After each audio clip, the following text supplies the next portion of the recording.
Olá, boa noite a todos e a todas. Estamos iniciando aqui mais um papo de gestão, como temos feito todas as terças-feiras, às 20 horas, e sempre com um convidado muito especial.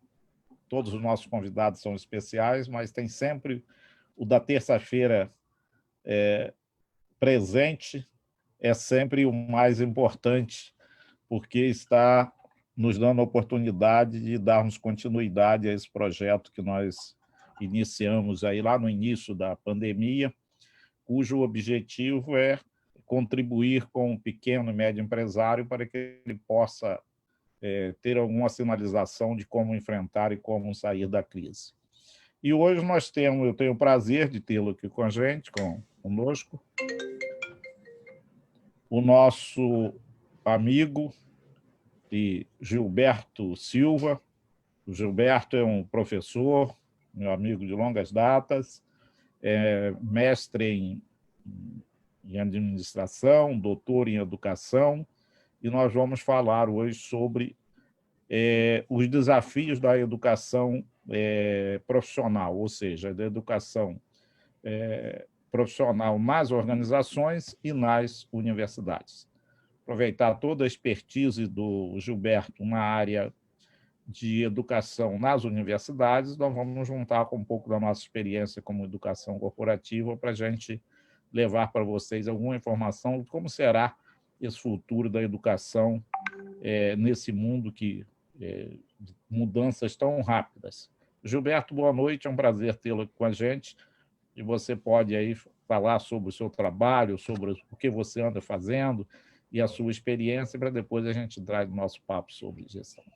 Tá certo. Boa noite, Edir. Boa noite a todos que estão assistindo a gente. Vou passar rápido também, né? A ideia é só a gente, como é um bate-papo informal, né? Eu sou doutor, como o Joedi já adiantou, na área de educação, fiz um doutorado em Portugal e focado nos processos de avaliação do Ministério da Educação, enfim. Era uma análise em cima de um projeto, já que ele comentou sobre gestão. Há alguns anos atrás, eu trabalhava em outros setores, entrei na área de educação e tinha experiência em outros segmentos, né? Trabalhei na Ambev, trabalhei em outros setores de serviços, enfim. Quando eu entrei em educação, eu entrei com o objetivo também de trazer um pouco daquela expertise, né? Processo de auditoria, de gestão, de planejamento, enfim. Eu fiz um mestrado no IBMEC em administração e logo depois que eu terminei o mestrado, eu acabei sendo convidado para ser diretor de uma universidade, primeira experiência no ensino superior. E lá eu tentei implementar um pouco dessas técnicas, enfim. Daí surgiu, logo depois eu fui trabalhar na Croton, logo no início da Croton, que é o maior grupo de educação, né, do Brasil, e a gente entrou num processo logo depois do IPO para dirigir unidades que tinham sido adquiridas.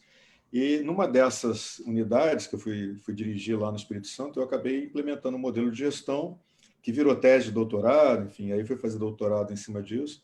Então, eu venho trabalhando nos últimos 13, 14 anos em educação, em gestão em educação, em várias organizações. E, nesse momento, eu estou fazendo consultorias, fiz duas consultorias, fiz uma consultoria grande agora para a Universidade de São Paulo, estou fazendo uma para o Rio agora, uma grande no Rio agora, e desenvolvendo um trabalho também com algumas instituições de Portugal, né? Eu sou agente de divulgação do Instituto Piaget, que é uma instituição portuguesa. Estou fazendo um trabalho para o Instituto Piaget aqui no Brasil, de divulgação, de parcerias, de assinatura de convênios, enfim, e desenvolvendo projetos de educação. Alguns até a gente está negociando, eu, o Joedi mesmo, um amigo de longa data, como ele já falou, a gente tem pensado em alguns projetos na área de varejo, ou retalho, como eles chamam em Portugal, né? A gente já articulou uma live com um professor, né, o que é diretor lá, o professor João Geraldes, que é lá do Instituto Piaget, já participou aqui nesse espaço, aqui num papo com o Joedi, que foi excelente aquele papo deles, enfim. Então, a gente está fazendo isso tudo, está trabalhando um pouco nessa intermediação entre a universidade, mercado, educação mais voltada para o mercado, mas, enfim, é isso, uma passada rápida sobre a minha experiência. Com o nosso cabelinho branco, dá para a gente falar um pouco sobre a nossa experiência passada, né? E em função de todo um empenho que a gente tem de nos manter informado, que é muito difícil nesse momento, né? Mas a gente tem procurado aí manter informado das principais tendências daquilo que está acontecendo na educação. Eu, nos últimos 20 anos, além de estar na universidade, obviamente lecionando, eu estou trabalhando com educação corporativa. A gente tem feito muitos cursos abertos, cursos fechados, em empresas de pequeno e grande porte, com turma em company, de MBA, curso de curta duração, enfim, está trabalhando bastante, né, nessa área de educação corporativa. Aqui no Rio, a gente fez um trabalho grande com o grupo Hortifruti, com a Moedo, enfim, a gente capacitou nos últimos anos mais de 10 mil profissionais na área de varejo em curso de graduação, de pós-graduação e em cursos de pequena duração. A gente chama de curso corporativo de pequena duração. A gente tem hoje a Universidade do Varejo, que é o nosso braço aí de educação, onde nós temos diversos cursos à distância, e agora nós estamos trabalhando, até nesse projeto com o Gilberto, da gente conciliar a educação à distância com a presencial. Presencial, que eu digo, é ao vivo, né? Através dessa uma plataforma, dessa tecnologia, onde a gente pode juntar uma turma, fazer uma turma hoje com um aluno de Manaus, um aluno de Porto Alegre, aluno de Brasília, e trazer um palestrante dos Estados Unidos para fazer uma palestra aqui com a gente. Então, aqui nós tivemos a oportunidade de trazer o João Afonso, né, lá de Portugal, e fizemos uma live aqui para 10 países de língua portuguesa. Então, hoje acabou essa barreira de local. Qual eram as dificuldades antes? Era a gente formar turma num determinado local, né? E as pessoas saírem do seu trabalho para um local, normalmente no final do dia, em função do trânsito, da insegurança, ou seja, tinha toda uma série de inconvenientes que acaba prejudicando. Hoje quebrou essa barreira. Hoje você pode fazer o curso em qualquer lugar, as pessoas podem estudar à distância e tirar dúvida e ver como aplicar no dia a dia através de uma aula, num Zoom, por exemplo, que nós estamos aqui, e isso acabou dando uma oportunidade grande da educação. Eu acho que toda crise traz uma oportunidade, e a Covid-19 trouxe essa grande oportunidade que a gente tem hoje. Eu gostaria de começar o nosso papo. Como é que você vê esse futuro da educação? Porque hoje nós temos um problema, né? Sério. Eu escrevi até um artigo, eu participei lá do Encontro Maranhense de Administradores, tinha eu e mais 13 doutores lá em administração, eu estava discutindo esse assunto do futuro da educação, e eu falando sobre educação corporativa. E um dos pontos que eu levantei, Gilberto, é o grande dilema hoje da universidade, que é o gap entre a mudança, né, a velocidade de mudança da sociedade e a dinâmica de evolução das organizações, né, das empresas e das universidades, ainda numa velocidade bem menor do que o das empresas. Como é que a gente conciliar isso, né? E talvez essa tecnologia possa contribuir para encurtar esse gap. Como é que você vê primeiro essa oportunidade da gente juntar a distância com aula ao vivo através de uma plataforma dessa, e segundo, como é que a gente pode reduzir esse gap entre a dinâmica de evolução da sociedade e a dinâmica de evolução das organizações?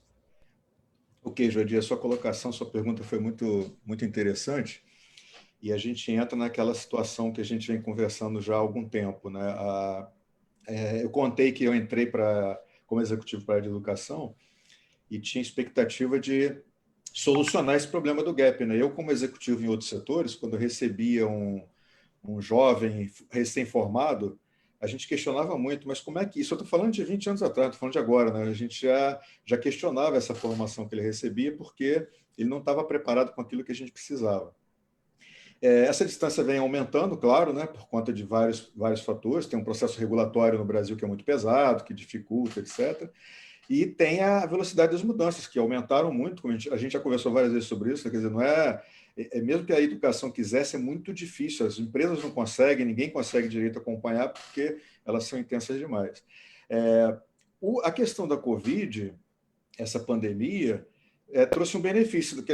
Claro que a gente sabe que é um momento catastrófico na humanidade, no mundo inteiro, etc., mas se teve alguma coisa que foi positiva, foi essa questão de acelerar esse processo, né? A dinâmica do EAD, a dinâmica de novas ferramentas, novos modelos. O modelo tradicional lá do professor fazendo uma exposição salarial ainda vai durar um tempo, a gente ainda tem um universo de pessoas que demandam isso, mas existe um caminho aí de mudança que já está acontecendo, né? A gente fala de cursos híbridos, né?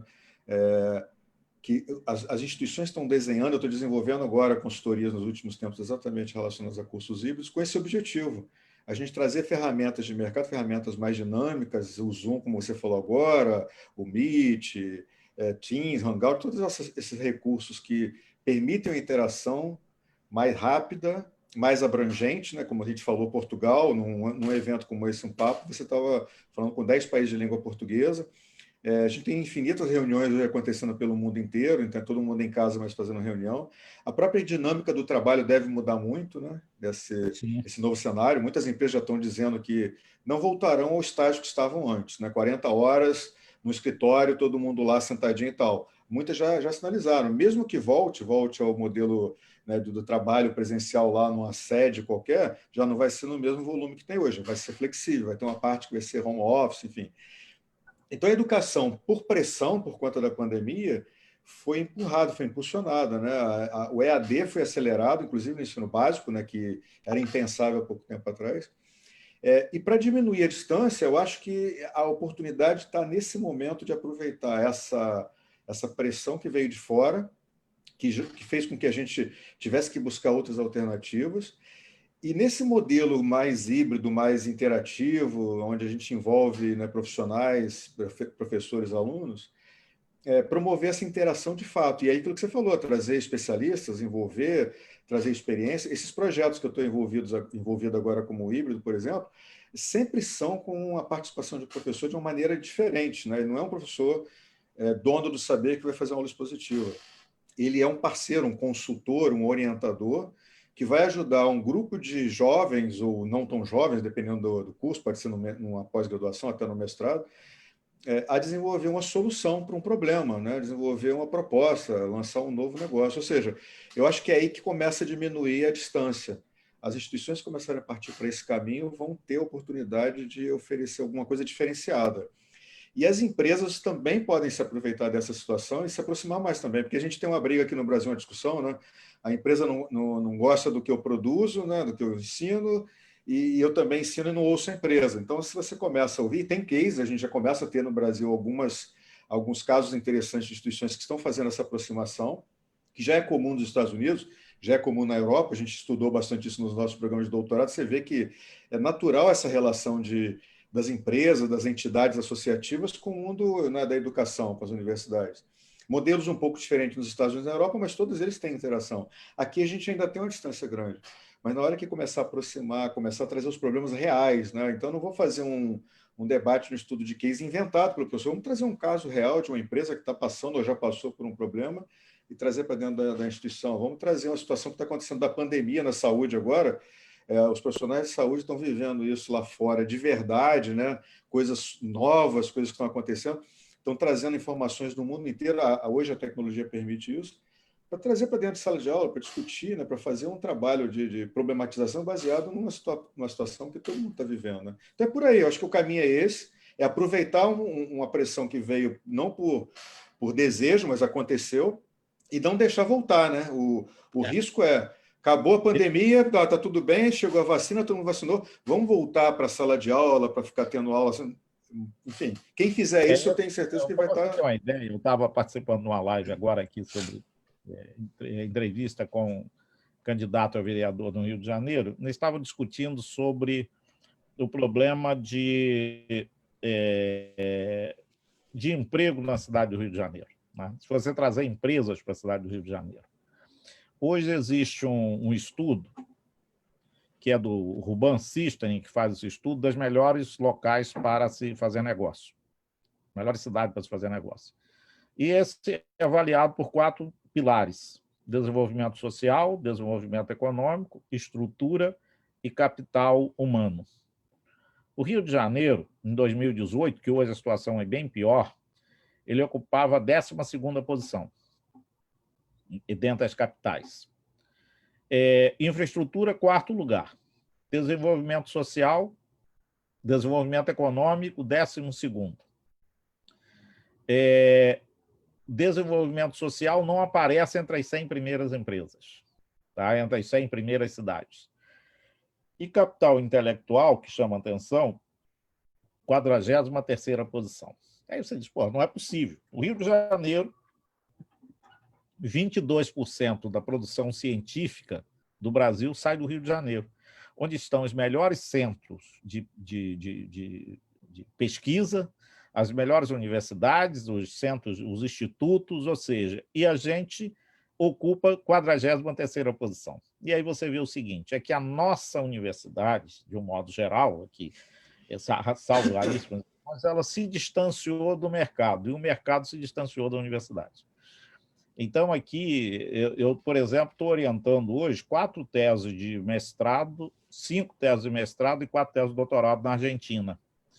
E na Argentina, as pesquisas, tanto para na área de mestrado, doutorado, são feitas para, e eles incentivam que você faça de alguma coisa que seja, o aporte à sociedade seja rápido. Não pode pensar em fazer coisa para daqui a 60 anos.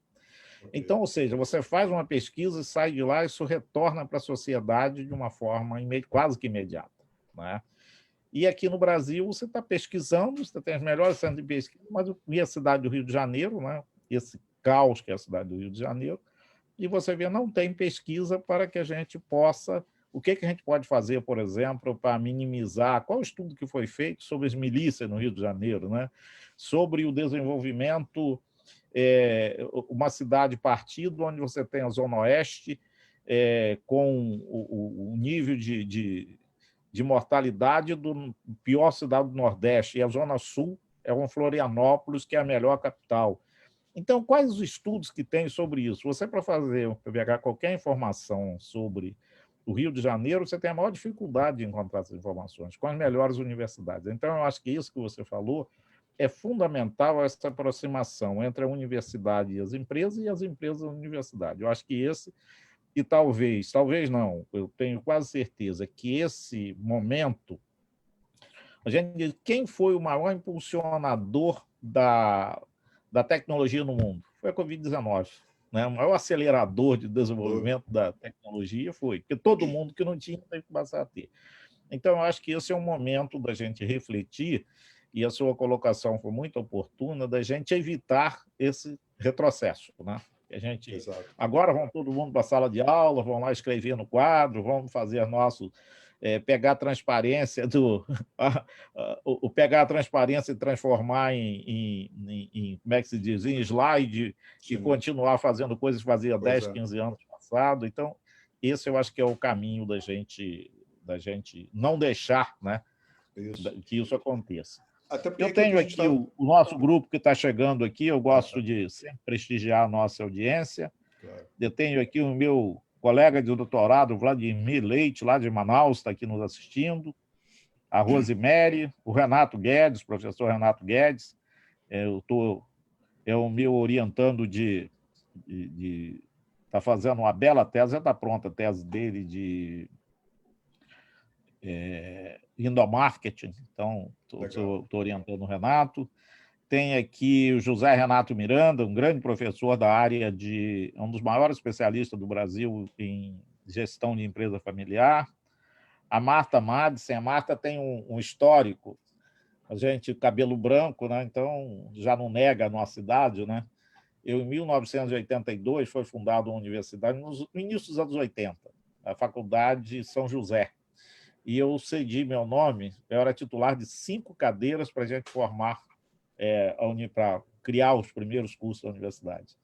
E a Marta trabalhava, era secretária da Marta, e ela me acompanha até hoje, quase 40 anos, e ela está aqui nos acompanhando. Martinha, um prazer muito grande revê-la. Meu amigo Irani Varela foi meu colega de Petrobras, um dos grandes gestores, foi diretor da Petrobras, atuou. A Elizabeth Guimarães, que é a nossa gerente jurídica lá do Sindicato do Logista, do qual eu tenho o prazer de ser vice-presidente. Beth, parabéns aí pelo trabalho que você tem feito aí na área de ajudando os nossos lojistas a saírem da crise. O Vladimir, que o novo professor deixará de ser meramente acadêmico, livros, e precisará ser consultor prático. Vladimir, você tem toda a razão. Tem que acabar com esse academicismo, né? E passar para a prática.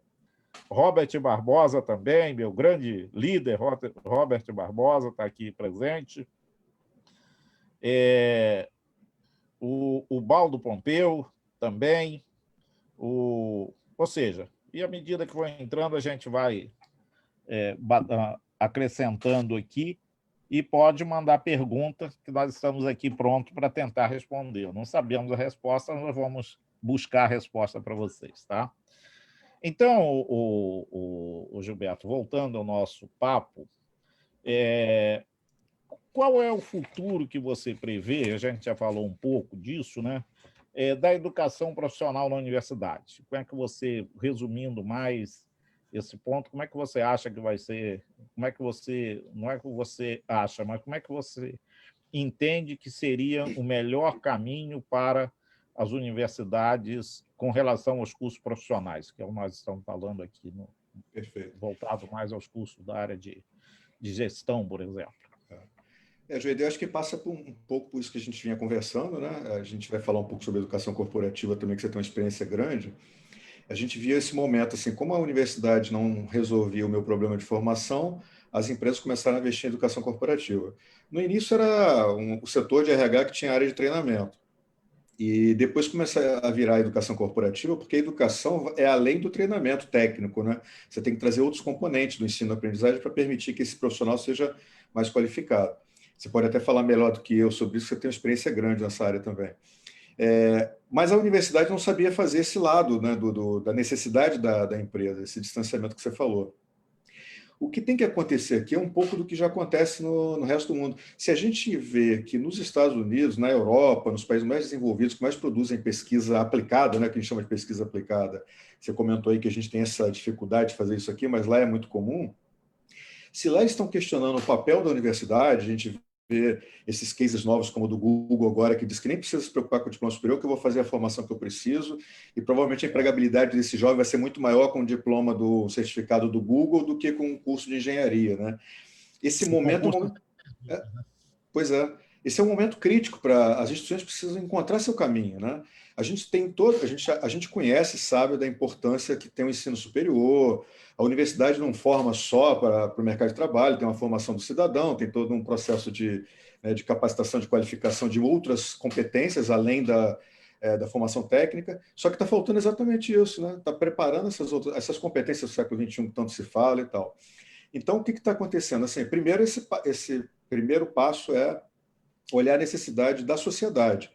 Você deu esse exemplo muito claro, a gente, quando tem experiência de fazer um programa de estrito sensu no exterior, no meu projeto de doutorado, para ser aprovado na universidade em Portugal, na banca, a gente tem que defender o projeto, o pré-projeto, né? O pré-projeto para uma banca, e uma das primeiras perguntas que são feitas é como é que isso vai trazer resultado imediato para a educação, já que era um projeto de educação, né? Você tem que convencer a banca de que você vai fazer 3 ou 4 anos de pesquisa de doutorado, mas no final aquilo vai ser útil para a sociedade de alguma forma. Tem que deixar uma porta para a sociedade, não? Pois é, exato. Pode até não acontecer, pode até não desenvolver, mas você tem que defender isso e mostrar que o foco é esse, né? Esse é o primeiro passo. Outro passo é essa integração maior com as empresas. Não só para poder formar e ter campo de estágio, isso aqui é o que as instituições fazem hoje, mas para poder discutir junto as demandas da sociedade, né? Não só da empresa, mas da sociedade. Se você atende a demanda da sociedade junto com a empresa, está atendendo os interesses da empresa também. E aí vem a educação corporativa. A gente tem um problema regulatório aqui, né? O Brasil é um dos poucos, quer dizer, um dos poucos não, tem muitos também que são muito regulados, mas assim, as sociedades mais modernas diminuíram a regulação.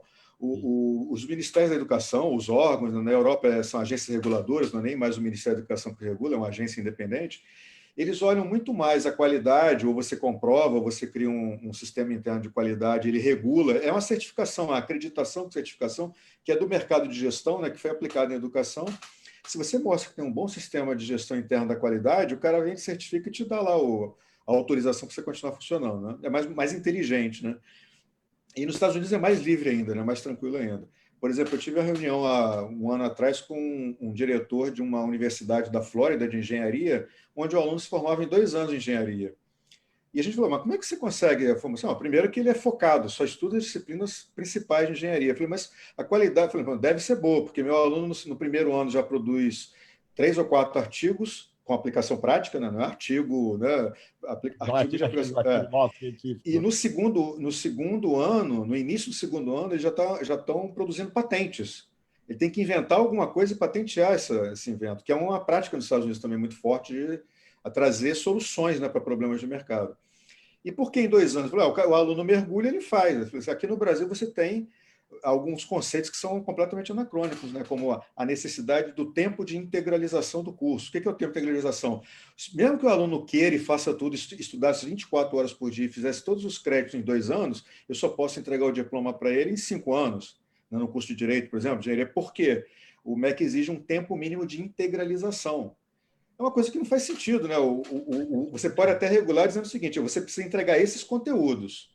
Se o aluno é um workaholic, né, do estudo, né, que ele quer estudar o dia inteiro, que ele quer fazer tudo, quer puxar as disciplinas, quer fazer 10 disciplinas ao mesmo tempo num semestre, ele conseguiria terminar o curso em 2 anos, por que não, né?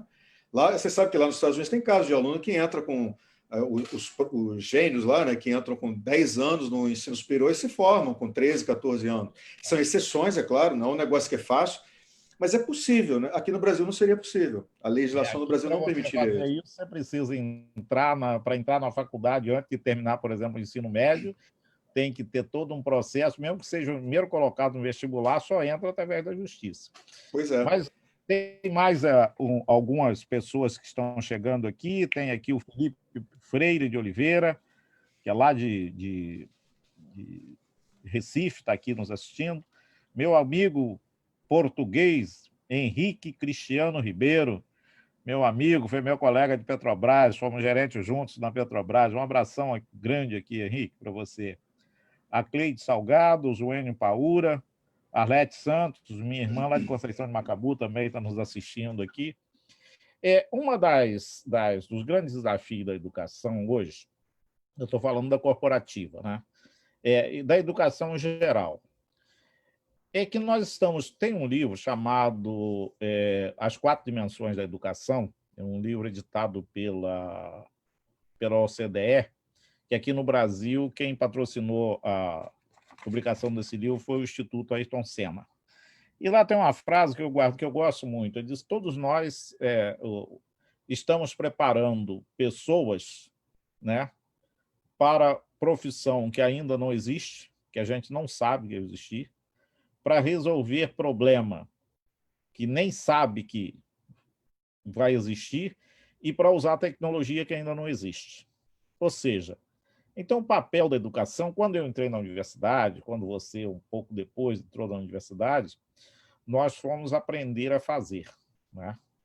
Hoje o papel da educação é aprender a aprender, porque tudo que você aprende, o conhecimento está praticamente descartável, né? Então, não adianta você levar mais 5 anos fazendo um curso, e quando você sair, grande parte daquilo que você aprendeu já não se aplica mais. Então, esse é um dos grandes desafios, ou seja, como é que eu preparo o aluno não para fazer, para preparar o aluno para aprender. Um outro desafio grande que a gente tem é que no Brasil foi feito um estudo com 500 grandes empresas, 500 empresas no Brasil, e você tem dois perfis de profissionais. Você tem até 3 anos de idade e mais de 10. Esse gap de 3 a 10 não tem ninguém nas empresas, porque os jovens, os milênios de hoje, não ficam mais muito tempo numa empresa. No Brasil, a média 2 anos hoje, a média que um profissional fica na empresa hoje são 2 anos. Além os CEOs no mundo, está em média de 4 anos que um CEO fica na empresa. No Brasil, está 2 anos e meio a média dos CEOs no Brasil. Então, você imagina o seguinte, esse é o desafio da educação corporativa. A cada 2 anos, em média, saem as pessoas e com elas levam as informações, que são os dois ativos mais importantes hoje das empresas, as pessoas e as informações. Então, imagine o grande desafio, né, que eu procuro fazer isso nas empresas, como você manter essas pessoas atualizadas, né? Essa é a primeira coisa, que se elas não ficam na empresa. Segundo, como você manter a cultura da empresa, porque a cultura é feita com os valores da organização e com a convivência. Se você muda o CEO a cada 2 anos e meio e muda as pessoas a cada 2 anos, quem fica nessa empresa? E como fazer a gestão desse conhecimento? Esse talvez seja o grande desafio de como a gente fazer a gestão do conhecimento hoje, né, nas organizações. A gente tem uma série de... Eu tenho trabalhado muito com isso, né, nas organizações. Como que a gente monta um programa de educação corporativa para que, primeiro, a gente tentar reter essas pessoas o máximo possível. E segundo, como é que eu vou reter essa informação para quando elas saírem, as informações ficarem nas empresas, né? Manter a informação. Como é que você vê esse dilema e como é que você tem enxergado isso do outro lado, né? Obviamente que você está do mesmo lado, mas hoje você está mais do lado da gestão da educação. Como é que você tem visto esse dilema, vamos dizer assim, da não fixação do empregado na empresa e como é que você mantém ele atualizado com relação à empresa e, principalmente, manter a inteligência do negócio, ou seja, a gestão desse conhecimento? Pergunta difícil você fez agora, né? Gente, esse é um grande problema, né? Você fala de educação corporativa, é aquele problema que a empresa fala, eu formo o cara vai embora, porque 2 anos ele não vai nem ter tempo de trazer o resultado a partir de um bom programa, se for um bom programa, né, de capacitação, de qualificação, seja qual for a formação que você estiver dando. Então, o desafio é o seguinte, bom, você tem um outro componente que agrava mais esse cenário que você falou. Você falou muito bem do cenário, agora tem a Covid, né? Que vai mudar a relação das empresas, essa história da cultura formada pelo convívio dentro da empresa, o convívio já não vai ser mais tão dentro da empresa, né? Boa parte dos colaboradores agora vão estar em home office, né? As funções que permitem isso, enfim. Então, esse vai ser um outro agravante que muita gente já está preocupado também, né? Como é que eu crio uma cultura, como é que eu crio, né, uma personalidade, né, da minha organização que vai estar tão diluída agora, né? Mas, enfim, eu acho que o grande desafio mesmo, seja a educação corporativa ou a educação tradicional, é o que eu falei dessa questão das competências, né? Os jovens, as empresas, o aprender a aprender, que você falou muito bem. Não adianta, óbvio, né? Tem alguns cursos, né, como medicina, que eu ainda preciso preparar o médico, né, com aquele tempo, porque é uma coisa muito delicada e tal, beleza. Mas mesmo os médicos, a gente sabe que tem uma diferença no médico que é formado hoje para o médico que era formado há 20 anos. Né? O médico hoje não toca muito mais nas pessoas, né? Então ele usa muito o mundo digital. Então o médico tem que ser preparado para o mundo digital também, tem que saber ler, né, uma imagem. Né? Tem que aprender a trabalhar com telemedicina, com telemedicina. Exato, esse é o ponto que eu ia falar. Ele agora vai ter um contato, não vai ter um contato com o paciente muitas vezes, está crescendo muito a telemedicina. A Covid acelerou mais, outro processo que acelerou com a Covid também. Então, o desafio da educação, das duas, corporativa e tradicional, é como é que eu diminuo esse gap, entendendo que eu preciso preparar o cara para essas competências. Então, competências são essas? O cara precisa ser criativo, ele precisa saber trabalhar em grupo, desenvolver projetos, resolver problemas, independente do curso, né? E esse desenho que eu estou falando, por exemplo, eu estou num projeto bem interessante de educação híbrida na universidade aqui no Rio, que a gente está desenvolvendo um modelo onde a gente vai tentar criar trilhas que permitam a flexibilidade. Em que sentido? O aluno pode estar fazendo direito, por exemplo, mas ele quer fazer um aplicativo, porque independente se ele vai trabalhar ou não como advogado um dia na vida dele, ele hoje está interessado no mercado de tecnologia, ele está fazendo direito, mas e aí? Ele pode ter acesso a algumas disciplinas de desenvolvimento de aplicativos. Não é que ele vai se tornar, ele não vai fazer um ADS, né, análise de desenvolvimento de sistema completo, não vai fazer uma engenharia de software, não vai virar um expert na área de tecnologia. Mas ele não pode ficar no mundo da educação tão distante dessa realidade, porque é do dia a dia dele. E tem muitos casos de alunos que não têm na universidade, vai procurar fora, ele vai participar de vários projetos, né, de aceleradoras digital, enfim, para desenvolver. Eu acho que o ambiente universitário vai ganhar na hora que ele entender, nas instituições de ensino superior, que ela tem que criar esse ambiente que vai permitir essas competências, essa diversidade de conhecimentos. Né? Então, o aluno pode entrar para fazer odontologia, mas ele vai ter disciplinas de empreendedorismo.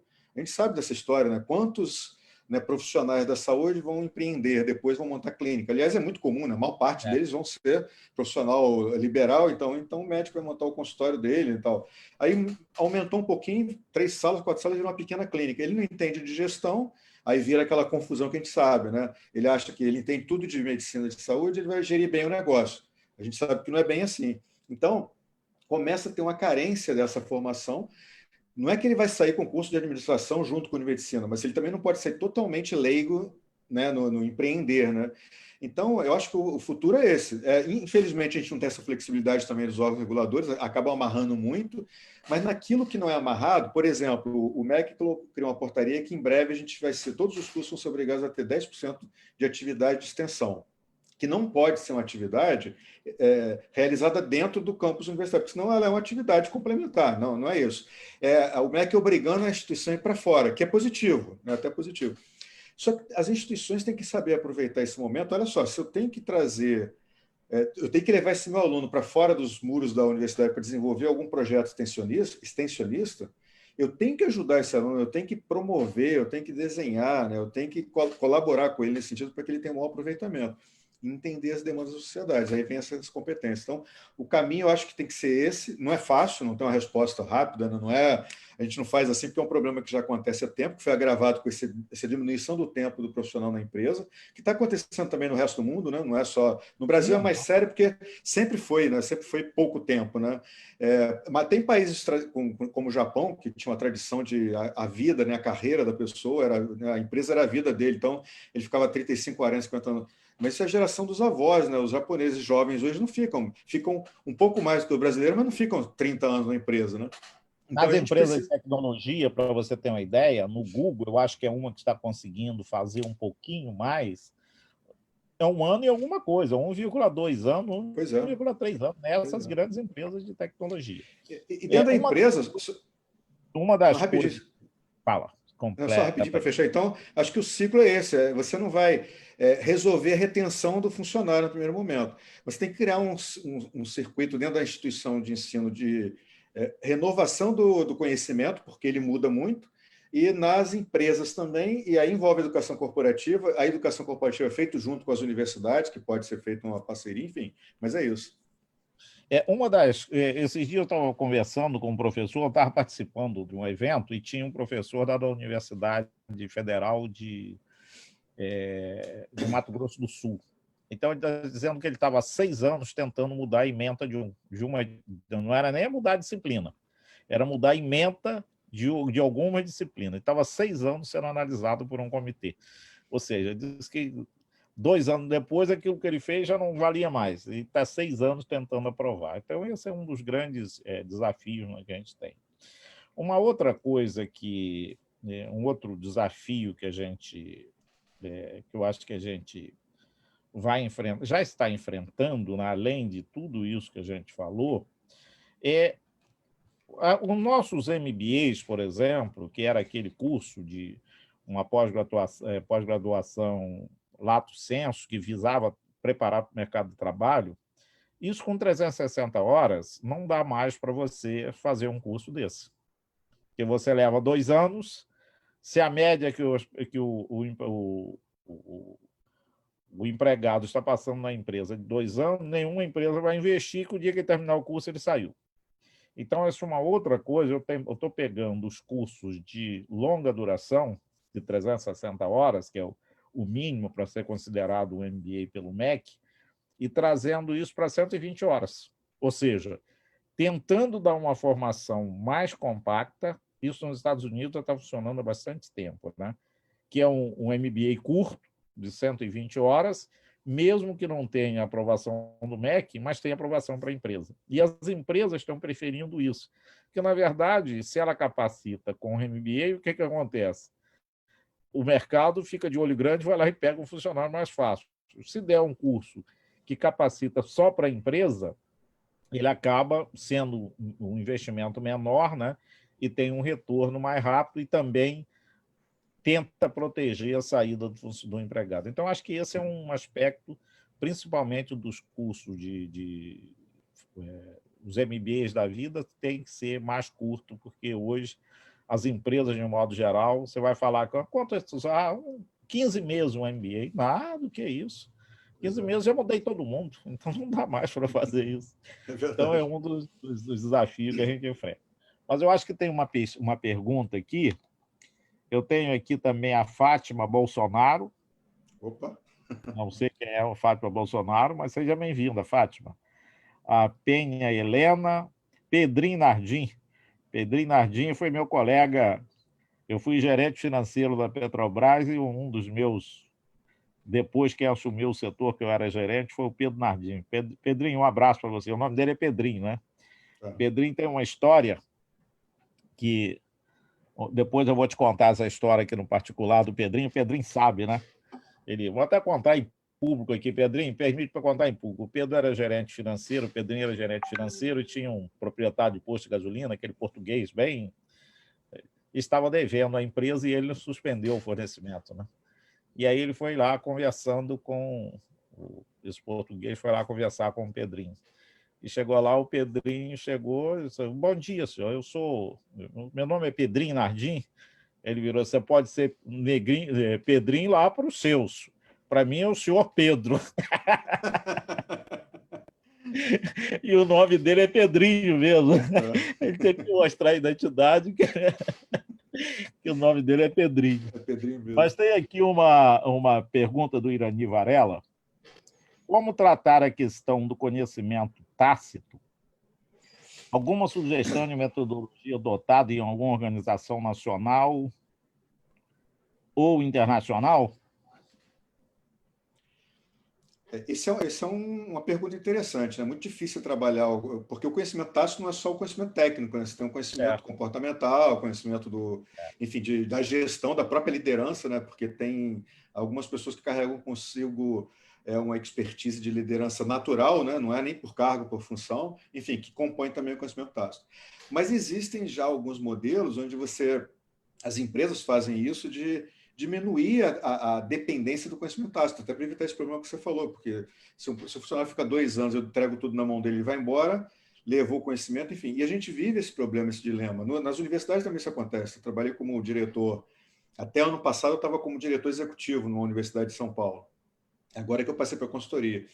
Mas eu vi isso acontecer algumas vezes, de sair o coordenador tal, e aí cadê o projeto pedagógico do curso? Ninguém tinha o projeto pedagógico do curso, que é um documento formal, obrigatório e tal. Por que não tinha? Porque o MEC passa a cada 5 anos para visitar e avaliar.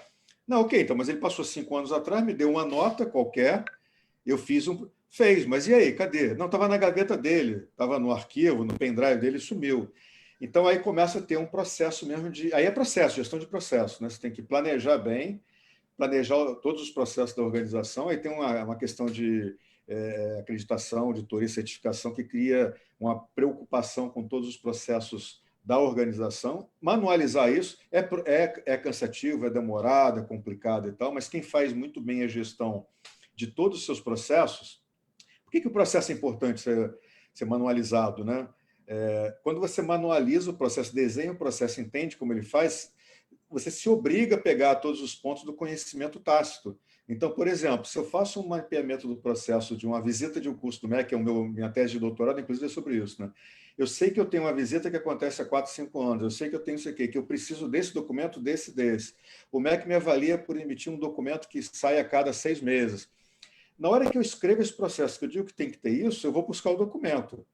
E vou digitalizar e vou organizar o documento. Aí se esse coordenador sair, se alguém sair, não sei o quê, está lá o documento. Eu vou perder um pouco daquele, como é que ele conseguiu tirar aquele documento tão rápido, né? Porque ele tinha a liderança sobre toda a equipe. Então, tem algumas coisas, né? Você não guarda 100%. Mas você pode guardar 90%. Não perde tudo.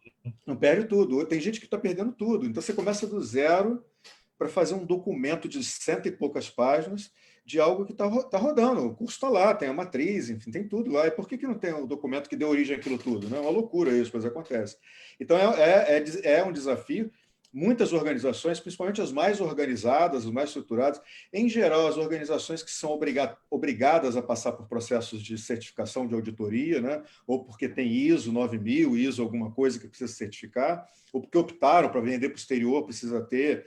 Então, essas organizações geralmente diminuem a dependência do conhecimento tácito. Essas são as grandes, as gigantes, enfim, as mais organizadas. E aí depende do esforço, né? As empresas que aplicam a governança corporativa profissional, né? Você falou eu vi uma live sua também, né, com o presidente do IBGC falando sobre governança. Se você, independente se é SA ou não, né? Você não precisa ser SA para aplicar uma boa governança. Se você faz uma boa governança, faz uma boa gestão dos processos, você diminui essa dependência do conhecimento tácito, né? Acho que você também, Júlio, deve ter experiência grande, né? Na consultoria, você deve ver isso aí também, né? No mundo do varejo ou nas outras empresas, né? E esse é um dos grandes desafios, porque no varejo, por exemplo, hoje eu estou fazendo uma consultoria para empresas da área de importação, né? E dos grandes desafios é como você construir essa gestão, fazer uma gestão do conhecimento, construindo uma governança. Você pensa que governança é só para grande empresa, né? E às vezes você tem que tirar o sócio, o dono da empresa de uma determinada função, porque ele muitas vezes ele é um excelente técnico, mas não tem liderança, e aí você tem que tirá-lo, convencê-lo a sair para você como um profissional com um perfil mais adequado. E essa governança é fundamental. Então, a gente trabalha muito, não aquela governança que você vê nas grandes empresas, as SAs, né? Ou seja, mas toda empresa hoje é fundamental ela ter uma governança mínima e ter um processo minimamente definido, porque se você não tiver isso, você corre o risco de perder todas as informações, né? Eu tenho aqui, o Pedrinho está lembrando aqui, estamos juntos desde a central de venda do Desguardo. O Pedrinho, hoje se fala tanto em inovação, em disrupção. Talvez esse projeto, né, que você acompanhou, que eu tive o privilégio de liderar, seja o maior processo de inovação e disrupção que a gente já passou. Eu acho que esse foi um processo. Eu era o chefe do setor de operações financeiras da BR e a gente, Petrobras Distribuidora, e a gente implantou uma central de vendas, foi uma verdadeira disrupção. Não existia aquela palavra, não, mas foi uma verdadeira disrupção. E eu sempre, Pedrinho, tive esse espírito de inovação, disrupção, sem medo de inventar. Né? Por isso que estamos aí até hoje aí, tentando inventar as coisas e hoje tentando reinventar a educação, principalmente a educação corporativa. Mas muito obrigado, Pedro, aí, pela lembrança. Isso realmente me traz lembranças boas do passado. Uma outra coisa, o nosso horário aqui ele vai rapidinho, né? É um papo muito rápido. Na sua visão, qual é o impacto, né? Essa é você que é um gestor na área de educação, que essas plataformas como a Zoom ou diversas outras provocaram na educação paga, porque antes eu era convidado para fazer palestra aí pelo Brasil todo, ganhava uma boa grana para fazer palestra, né? E essas palestras que eu fazia recebendo um bom valor, hoje eu estou fazendo de graça pelo sistema, porque se você for cobrar, ninguém mais paga, né? Hoje nós estamos aqui fazendo essa palestra. Se eu tivesse que contratar há 2, 3 anos passados para você fazer uma palestra, você, meu amigo, talvez viria por um valor menor, mas você iria me cobrar, eu ajudo, no mínimo, eu quero 5 mil e passagem hotel para vir. Né? Isso era o mínimo que a gente cobrava, 5, 10 mil para fazer uma palestra de 2 horas. Como é que você está vendo essa educação paga, essa concorrência desleal, que hoje você assiste o que você quiser de graça? Como é que será esse futuro? Você acha que isso vai continuar, vai voltar? Como é que ainda tem espaço para se vender palestra nesse país? Eu acho que vai ser difícil. Esse é um dos mercados, dos setores que vão ter que se reinventar. Você falou de disrupção, e aí entra toda essa história. A educação, de uma maneira geral, todo mundo que trabalha com transmissão de conhecimento, seja qualquer modalidade, os professores, né? Aí você está falando de um ponto, por exemplo, a gente conversou um pouquinho antes de entrar ao vivo, né, para aquecimento, para testar aqui. A gente estava falando um pouco sobre essa questão do perfil dos professores. Já tá tendo uma exigência de mudança do perfil dos professores por conta da dinâmica dos alunos. Né? Os alunos mudaram, os millennials querem outro tipo de professor. Mesmo aquele professor que quer ir para a sala de aula fazer uma aula expositiva daquele modelo, já não funciona mais, já estava mudando por pressão. Aí começa a educação à distância, que começa a exigir novas competências. entra o ensino híbrido. E aí veio a pandemia que acabou de vez com qualquer, né, modelo anterior, porque você empurra todos os professores que eram resistentes para o mundo de todos, não, porque a gente sabe que aqui no Brasil ainda teve alguns problemas, né? Ensino público tem lugar que não, até hoje não começou, enfim. Mas vamos pegar, na maioria das instituições privadas, né, se falando do mercado pago, criar alguma alternativa, né? Alguma ferramenta que permitisse que a aula continuasse acontecendo, ensino básico, ensino superior. E aí você expõe as deficiências, né? Aí você, por exemplo, como pai de aluno, né?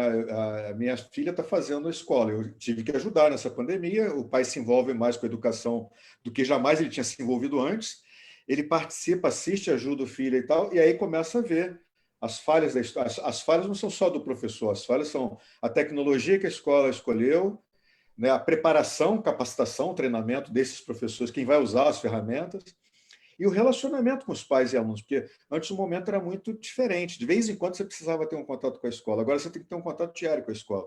E aí vem as deficiências no atendimento, aí você vê que está falhando, né? Então, imagina no ensino superior, no ensino pago, no ensino caro, né? Você paga uma grana alta. Minhas filhas estudam nos melhores colégios, as duas filhas estudam nos melhores colégios do Rio de Janeiro. Aí começa assim, o que está falhando? Eu esperava muito mais pelo que eu estou pagando, né?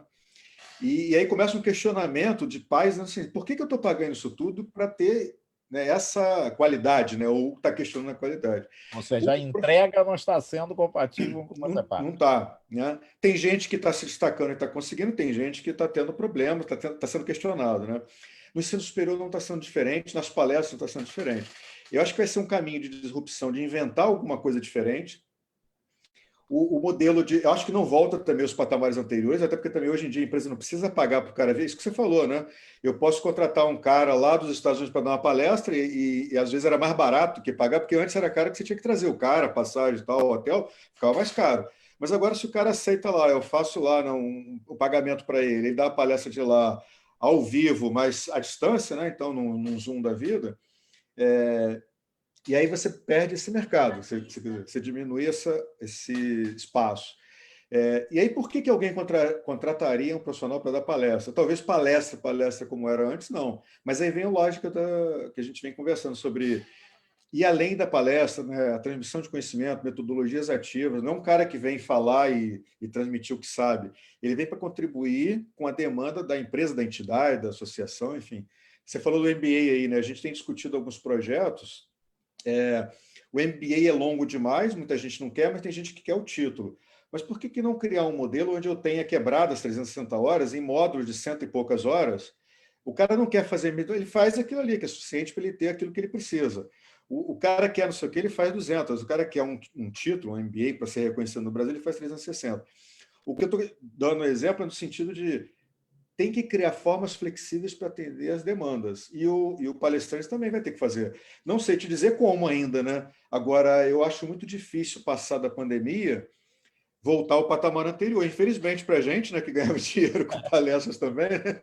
Alguém pagar a gente, Gilberto, vem aqui né, em Fortaleza, aí você ia lá, fazia as próprias aulas também que a gente dava, quinta, sexta, em algumas instituições pelo Brasil, né? Na FGV, Então, a gente ganhava aí, cada final de semana pela FGV dava 6, 7 mil reais. pois é, e tem diminuído cada vez mais, porque você não tem, assim, faz o FGV online, eu fui tutor do FGV online, né? Então a gente tem essa realidade que a mudança vai ser grande, e eu acho que pós-pandemia não volta ao patamar anterior. Você vai ter gente com nome, né, prestígio e tal, que vai continuar ganhando dinheiro com palestra e tudo, mas vai ser menos, ele vai ter que diminuir também o valor dele, mas vai ser mais os globais, né, os caras famosos da mídia, da TV e tal, que vão ter espaço. A maioria dos profissionais que vinham disso vão ter que se reinventar, né? Isso é uma. Então, já que você falou em reinventar, nós já estamos chegando aí, já passamos de 1 hora de papo. O que o profissional precisa fazer hoje, nesse mundo que nós estamos vivendo, para manter-se atualizado e manter-se competitivo no mercado? Como é que você vê? Se tivesse dar uma sugestão, o que é que você daria para aquele empresário que está nos ouvindo? Ele não tem como não buscar novos conhecimentos para ele, para a sua equipe, para o seu time, né? Porque num período, a gente está vivendo hoje, o Gilberto, num período em que nenhum negócio é ou será como era antes de 15 de março. Nenhum negócio. Nós estamos falando aqui de educação. As mudanças da educação, desse meio de transmissão de conhecimento de diversas formas. Mas isso mudou em todos os sentidos. Né? Isso mudou no varejo, mudou na operação de loja, mudou no salão de beleza, ou seja, mudou em todos os sentidos. E não tem jeito do empresário sobreviver nesse ou montar um novo negócio, porque o empreendedor é assim, né? Quebra um negócio, ele vai e abre um outro negócio, ele não vai conseguir mais fazer isso da forma que ele fazia antes. E só tem um jeito, né? A gente que trabalha com educação, trabalha muito com educação de adulto, que é a andragogia, né? Educação de adulto, a gente sabe que você só vai mudar a partir de novos conhecimentos, né? Então, é fundamental hoje, isso aqui é um conselho que a gente deixa aqui, se conselho fosse bom, se vendia conselho, mas é que está aqui nesse sentido, né, de transmitir conhecimento, é que você que está nos ouvindo, seja profissional ou seja empresário, você tem que buscar novos conhecimentos para você e para o seu time, se você for empresário. Porque sem novos conhecimentos vai ficar muito mais difícil, né?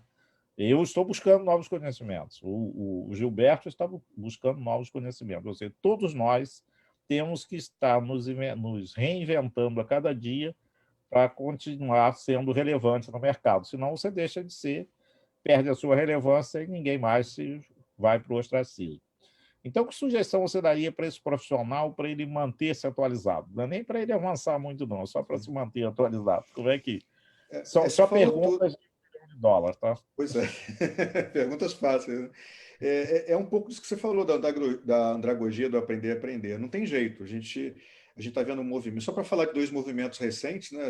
Pegar um exemplo da sua área, né? A Magazine Luiza comprou uma empresa de software da área de educação. É. A AF, que é uma empresa forte, né? Que abriu o capital e comprar instituições de educação na área de saúde, medicina principalmente, é uma gigante na área de medicina hoje no Brasil, compra um software que é de uso médico, de emitir laudos do médico e tal. Por que uma empresa que é focada em educação compra uma empresa de tecnologia que é serviços médicos, uma empresa do varejo compra uma empresa de educação? Na verdade, eles não estão comprando um outro negócio, estão comprando negócios que são complementares à sua atividade, porque elas estão querendo aumentar a vida de relacionamento com seus clientes, né? Em educação, a gente fala do long life learning, né? Como é que eu posso conquistar meu aluno para que ele continue comigo, independente da forma? Ele fez hoje graduação e depois eu quero que ele faça uma pós-graduação comigo. Por que ele faria comigo e não com outro? Então, o desafio é o aprender a aprender, como você falou, continuar se atualizando e, assim, o aprender a aprender não parece demagogia. Então, vamos aprender a aprender. Conhecimentos novos você tem que ter todos os dias. Mas a quantidade de conhecimentos disponíveis hoje é tão grande que não adianta você tentar pegar tudo, você não vai conseguir. Então, você tem que ser assertivo na hora de adquirir esses novos conhecimentos. Aí tem o aprender a aprender. Tem até um curso da Coursera, né, que é gratuito, que o nome do curso é Aprender a Aprender, que exatamente ensina as pessoas como é que você constrói o seu conhecimento. Então, você tem as oportunidades, tem as suas competências, tem suas paixões. Né? Não adianta eu, Gilberto e o Joedi, nós, na nossa idade com os cabelos brancos, queremos partir agora para sermos jogadores de futebol. Quer dizer, a gente vai por prazer, vai jogar bola, vai quebrar canela e tal, mas a gente não vai uma nova carreira da área de jogar futebol e tal, porque não faz sentido. Então, você tem que ser... estou exagerando para mostrar. Né? Então, o aprender a aprender tem que ser nessa linha. O professor Joedi é um especialista em varejo, conhece tudo essa área, em educação corporativa e tal. Ele tem que, dentro desse escopo, ver para onde está caminhando, entender o movimento das empresas, das organizações. Ele, durante muito tempo, estava lá em lojas, né, fazendo treinamento em loja física e tal. E agora as lojas estão passando para o mundo digital. Se o professor Joedi ficasse parado no modelo de consultoria em loja física, ele não ia ter mais cliente, que ia começar a sumir todo mundo. Ele tem que saber da aula, da consultoria para empresas que têm lojas virtuais. Então, o professor Joedi tem que aprender, entender o mundo digital, né? Tem que entender o varejo. O consultor Joedi tem que entender o varejo digital, as tecnologias digitais, né? A venda no mundo digital, as novas, o Pix que está saindo agora, que é meio de pagamento, enfim. Essa atualização, mas atualização assertiva. Tem que saber aprender, aí tem que descobrir aonde. Eu vou fazer uma pós, vou fazer um MBA, vou estudar no exterior. É isso, é fazer um planejamento de como você vai, quais os conhecimentos que você quer adquirir e é onde você vai buscá-los de maneira assertiva, né? Porque você não pode perder tempo. Então, a chave é essa, não perder tempo na aquisição dos conhecimentos, né? Essa sua colocação foi muito boa e eu venho procurando fazer isso. Eu fiz meu mestrado em gestão estratégica de negócio, né? Inclusive tem muita gente aqui nos assistindo pela primeira vez. Hoje tem o Edmar Dias, tem o José Sarracini, o Valmir Oliveira, minha colega Ieda Maria Soares, lá do Rio Grande do Sul, né? Está aqui, excelente professor. Ieda, você não pode elogiar porque nós somos amigos, né? Mas nós fizemos muito trabalho junto. Você realmente tem razão aí do que você está falando. Então, esse aqui foi um livro que eu escrevi sobre gestão estratégica de negócio. Então, meu mestrado foi gestão de estratégia de negócio. A minha tese de doutorado foi em gestão, que é minha especialidade, eu sempre estudei gestão, né?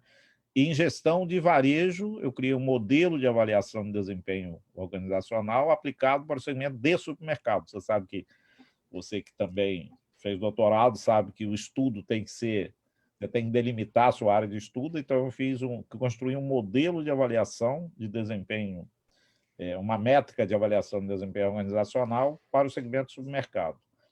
Eu tenho 15 participações consecutivas no maior evento de varejo do mundo realizado em Nova York. E eu já estou com a minha passagem comprada e com o meu programa pronto, que esse evento é em janeiro, desde 1911, nunca deixou de ser realizado. Esse ano é o primeiro ano, mesmo do período de guerra, ele sempre foi realizado em janeiro, e esse ano foi a primeira vez, foi transferido para junho. Então vai ser 6, 7 e 8 de junho. Eu já estou com a minha passagem comprada, já estou pronto. E eu digo o seguinte, enquanto eu estiver atuando no varejo, como professor e como consultor, né, duas coisas, eu vou ter loja para saber o movimento lá do dia a dia, e a loja virtual, o comércio eletrônico e o comércio tradicional, e não deixo de ir em NRF, porque lá eu busco todos os conhecimentos, né, que estudo todas as tendências que estão daquilo que está acontecendo e o que vai acontecer no futuro, para a gente justamente estar atualizado. Para você ter uma ideia, hoje eu estava conversando com o Galdino, que é um amigo meu lá de Recife, e eu fiz uma palestra lá, uma pós-NRF, toda vez que a gente voltava de Nova York, fazia palestra pelo Brasil. E eu fiz uma palestra e eu falei, isso tem 6 anos, e eu disse que o varejo brasileiro tinha 3 grandes desafios. Primeiro, melhorar o processo de gestão para enfrentar uma forte competição que vinha no mercado. Segundo, melhorar a experiência de compra. Naquela época, ninguém falava muito de experiência de compra. Melhorar a experiência de compra para que as pessoas sentissem vontade de ir à loja. E terceiro, operar a imagem de um canal. Ninguém falava nisso. Aí eu estava conversando com outro amigo, eu disse, como é que você, há 6 anos passados, você previu isso? Não previ. Eu estava acompanhando o que estava acontecendo no mundo, né? Nesse mundo corporativo, com a grande concentração de varejo. Eu sabia que isso ia acabar prejudicando os menores iam ter que mudar a sua forma de gestão. Sabia que o comércio virtual era uma coisa que iria crescer, o comércio eletrônico iria crescer, e com isso, as pessoas, para irem à loja, né, só iam se tivesse necessidades. Hoje você não precisa ir à loja para comprar mais nada.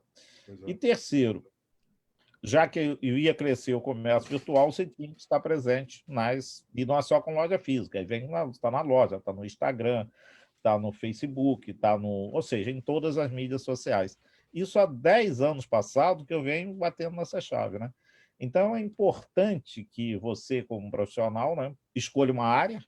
Eu, por exemplo, eu sou doutor em gestão, mas o meu foco é gestão de varejo. Eu sei fazer o restante, mas eu todo dia aqui nós estamos falando de gestão, mas nós estamos focando muito em gestão corporativa ligado ao mundo dos negócios, vamos dizer assim, né? Negócio e educação é um varejo também, né? Porque varejo é produto e serviço, né? Sem dúvida. E só para se tiver alguém aí que não é do varejo, o que é varejo? Para ter uma definição. Você sabe por que o nome varejo no Brasil? Não. É que antigamente você comprava, não tinha roupa pronta, 100 anos passado, então você comprava a roupa, comprava o tecido e fazia roupa. E você poderia comprar o rolo do tecido inteiro ou comprar a medida a metro. E existia no balcão, você chegava no balcão, o proprietário, bom, o atendente botava o tecido e vinha com uma vara e media aquele tamanho. Então, a vara de 1 metro. Né? Então, o nome varejo vem daquele instrumento que era usado para medir o tecido no Brasil. Cara. Em Portugal e da língua inglesa, em Portugal é rateio e nos Estados Unidos é retail. Por que isso? Porque vem de retalho, que também ou você comprava o tecido inteiro ou comprava o retalho, que era os pedaços. Então, esse é a palavra, conceito de o que é varejo. E o que é varejo? É todo produto que é vendido, produto ou serviço que é vendido diretamente ao consumidor final. Então, a educação, que você vende um serviço ao consumidor final, é varejo. Tá? Então, isso é só para a gente resumir aqui. Também está chegando aqui o Paulo Chaves também. Paulo, seja bem-vindo. Ou seja, a nossa audiência só tem crescido. Então, tá bom aqui a nossa audiência. Tem outra sugestão que você daria para quem está nos assistindo? Além dessa, como manter-se atualizado, como foi muito boa a sua colocação, e encerrando aqui o nosso papo, lamentavelmente está já passamos do horário, as suas recomendações finais e que sugestão você daria para quem está nos ouvindo aí nesse novo mundo, nesse novo normal que a gente está vivendo? A sugestão é bem óbvia para quem trabalha em educação, né? Eu sou um apaixonado, como você falou, você escolheu o varejo, eu escolhi a educação, né? Há 15 anos que eu trabalho com gestão e consultoria. Amanhã, inclusive, eu estou num evento da Umbus lançando um e-book que eu estou produzindo, que é baseado também na minha pesquisa, que virou doutorado, e agora está sendo uma versão mais leve do que um livro, né, de doutorado, que é um livro de governança dos processos de avaliação do MEC, que está lançando amanhã. Aliás, amanhã é um dia muito especial, que amanhã é aniversário do professor Joedir também, né? Rapaz. Então, já deixo aqui publicamente meus parabéns antecipados, né, para amanhã, é um dia especial para ele. Obrigado. E eu vou estar lá fazendo o lançamento do livro e fazendo a palestra. Mas, enfim, o recado que eu deixo é que assim, a educação, independente da forma, hoje ela tem o presencial, tem o online, tem o híbrido, vai ser em 5 anos, vai ter cursos curtos, vai ser pelo Google uma certificação que não é obrigatória, legal pelo MEC. Ela vai continuar existindo, né? Ela é a base, né, da transformação, da troca de conhecimentos e tal. Ela está mudando para um outro caminho, onde o conhecimento vai estar disponível em algum lugar, na nuvem, né? Hoje já está lá, tudo que você precisa. E a educação vai passar por um processo de troca mesmo, né? Eu colaboro com você para a gente construir junto alguma coisa nova a partir daquele conhecimento que já está lá. Óbvio que tem um alicerce, que é a base, né? Os alunos precisam passar, né? Tem toda uma formação do aluno para ele aprender a aprender, né? Lá da base, lá dos 5, 6 anos até os 18. Mas eu acho que o caminho é continuar estudando, né? Inevitável, cada vez mais, né? A gente lembra que na nossa época de jovem, a pessoa, quando terminava o ensino superior, já era um grande feito e para o resto da vida não precisava estudar mais, né? Porque ele já tinha chegado no ápice, né? Só quem quisesse dar aula quer fazer mestrado, doutorado, né? Os doidos que quisessem dar aula quer fazer mestrado, doutorado. Hoje em dia não é opcional, você não precisa fazer mestrado, doutorado, porque de repente você não quer entrar no mundo acadêmico, que geralmente é mais cobrado. Nem precisa ser uma pós, né? Como você falou, de 360 horas. Mas ele não pode parar de estudar. Nem que seja estudar em casa, né? Nem que seja abrir um livro, nem que seja entrar lá na pesquisa no Google e começar a se atualizar, por conta de tudo que a gente conversou hoje, né? Ele está numa empresa que era física, que ele tinha uma sala, ou que tinha uma loja, e de repente amanhã, olha, agora você vai ter que trabalhar online. O cara nunca viu online, ele tem que aprender, não tem jeito. Então é estudar, estudar, estudar. É o recado que eu deixo, né? A contribuição que eu deixo. A gente que estudou muito ao longo da vida e estamos aí de cabelo branco, mas continuamos estudando e tendo oportunidade, né, por conta disso, né? Então é a dica que eu deixo para todo mundo, né? Realmente, hoje eu estudo muito mais do que quando eu comecei a minha vida de estudante. Pois é, pois é. Hoje a necessidade que eu tenho de aprender é muito grande. Imagine você que as pessoas vêm sempre te cobrar, né? E chego assim, aqui no Rio, sou muito demandado para fazer da entrevista, falar sobre tendência de varejo, aí de repente me liga, esse dia me ligou aqui à noite, o pessoal da TV Record, no dia seguinte, aumento da cesta básica. Por que aumentou a cesta básica? Então, aí vai lá, 6 horas da manhã, acordei lá no supermercado, 7 horas da manhã. Chega lá, o cara mete um microfone na sua... E por que aumentou a cesta básica? E o que uma pessoa pode fazer para minimizar o custo da cesta básica? Então, você tem que estar atualizado e a gama o que você precisa conhecer é muito longo, né? Ou seja, cada conhecimento é uma bolinha. Você conhece uma bolinha pequena, a periferia é pequena. Você vai ampliando o seu conhecimento, vai ampliando a periferia que você não sabe. Então, quanto mais você sabe, maior a necessidade de você aprender. Né? Está chegando aqui também agora a minha vereadora de Alegrete, Rio Grande do Sul, Elizabeth Paulista. Grande Beth, trabalhou comigo, foi minha aluna de MBA, trabalhou comigo, foi professora, tivemos a oportunidade de trabalharmos juntos, e a Beth agora é candidata a vereadora lá o esposo dela, que era coronel do Exército, agora está na reserva, coronel da reserva, é candidato a vice-prefeito lá em Alegrete. Beth, um prazer muito grande estar aqui com a gente, tá? Muito obrigado aí, que você tenha sucesso lá na sua nova carreira política agora. Nós precisamos de gente do bem na política para a gente mudar esse nosso país. Então, meu amigo Gilberto, eu agradeço muito a sua participação. Realmente o papo foi excelente, como estava previsto. Na terça-feira que vem eu vou estar aqui com a Mônica Simas, falando sobre pessoas, né? Como é que a gente vai gerenciar as pessoas no dia a dia aí do pós-Covid. Já tenho aqui, dos próximos 2 meses, já tenho aqui agendado aqui os próximos convidados, entendeu? Que eu comecei, esse era o grande desafio, né? Como é que eu vou arrumar alguém relevante para toda terça-feira? E aí a gente vai buscando, e já estamos aí 7 meses, e eu espero ficar aí mais até o pessoal alcançar. Mas pelo visto aqui, pela nossa audiência, vamos ter que continuar fazendo isso muito tempo, né? Então, Gilberto, muito obrigado pela sua participação, pela sua contribuição, em nome de todos a nossa audiência aqui. Eu agradeço aí a sua presença e estamos aqui sempre à disposição, né? E vamos tocar os nossos projetos aí de educação, juntando a educação corporativa com a educação formal das universidades, para a gente tentar melhorar esse país. Um país que não valoriza conhecimento, né? Não avança. E a gente precisa, nós que tivemos a oportunidade de ter chegado a um nível mais alto do conhecimento, né? Que é o nível do doutorado, nós temos agora a obrigação, né, de tentar dividir esse conhecimento com as pessoas que não tiveram a oportunidade que a gente teve. Né? Então, muito obrigado, uma boa noite a todos e até terça-feira, se Deus quiser. Fiquem todos com Deus. Vou encerrando aqui, então, tá bem, meu amigo Gilberto? Um abraço para você. Um abraço, tchau.